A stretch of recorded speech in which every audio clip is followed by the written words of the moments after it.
Qara Cəmiyyətinin həm sədr müavini kimi, həm Hizmət Rayon Şöbəsinin sədri kimi Bulandı kəndi ilə Torpaq kəndinin işləri tanımlarındayıq. Biz hər zaman deyirik ki, ermənilər terrorçudur, vandal millətdir.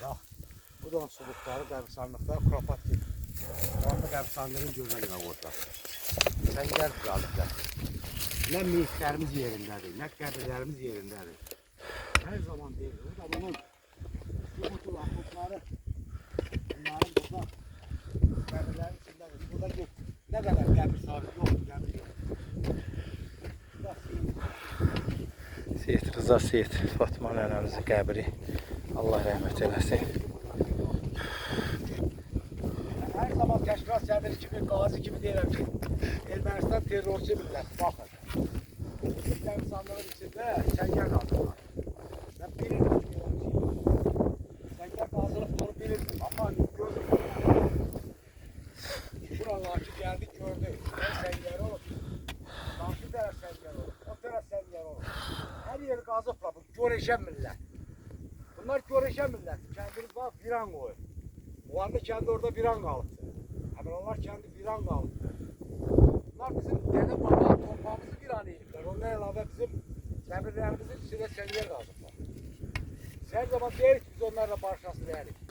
Her zaman deyirik onlar terrorçudur. Ona destek duran devletler de terrorçu devlettir. Ona göre de mümkün olmak lazımdır ki kalan torpaqlarımız da onlardan alaq. Zəngəzurumuz da alaq. O milletten hiç vakti bir yerde yaşamayaq. Hiç vakti biz onlarla bir yerde yaşamayacağıq onsuz da. Gələcək nəslə buraları abidə kimi saxlamaq lazımdır. Buradan bizim rayon rəhbərinə də təşəkkürümü bildirirəm. İvaz müəllimə.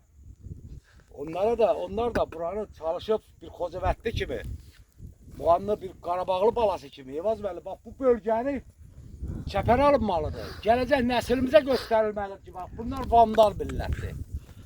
Bunu hər bir Xocavəndli buranı gəlibsə mühasirəyə almalıdır.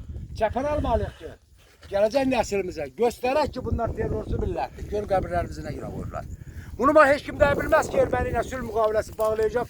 Gələcək, gedəcək, bir yerdə yaşayacaq. Onu heç kim də bilməz. Onu dəyənin cavabı yumruq, dəmir yumruqla verəcək. İnşallah.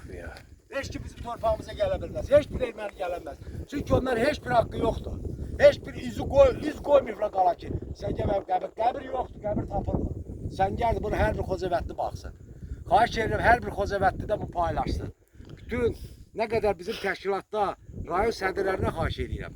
Hamısı paylaşdı bu erməni terrorçularını göstərsin. Bu kəndimiz nə gündə, elimiz, obamız, yurdumuz hamısı darmadağın.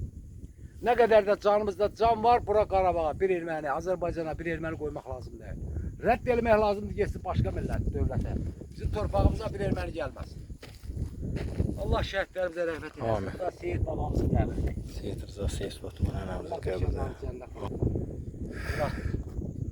Fatih verin bizim ümumi rəhmətə gedənlərimizə. Səngərlərinə bax, postlarına bax, qəbirstanlığın içində postlarına bax onların. Buranı bizim rəhbərliyə bəhd edib, xahiş edir, hamımız, mən də kömək eləyəcəm.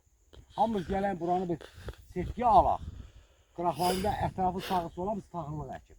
Buranı bir setkiyə alaq, çəpərə salaq, buranı bir abidə kimi saxlayalım, qoruyalım buranı. Şəhidlərimizin səxavətli, bir də Yaqubdur. Bax, Yaqub işlənləri cənnət eləsin. Buranı çəpərə alıb, gələcək nəsilə göstərib. Mənim babamın Biz qəbri qurtqa millət, amma unutmalı deyilik bunları. Bizə gəlir, nə vaxtsa erməni ilə görüşəcəyik, barışacaqsa, bunları unudacaqsa bizə haram olsun bu dünyada yaşamaq. Onu biz barışası deyilik. Yuxarıda oturan bəzi ermənilər var, onlar barışacaq. Çünki onların qohumlarıdır. Çox sağ olun, var olun. Allah şəhidlərimizə rəhmət eləsin. Amin.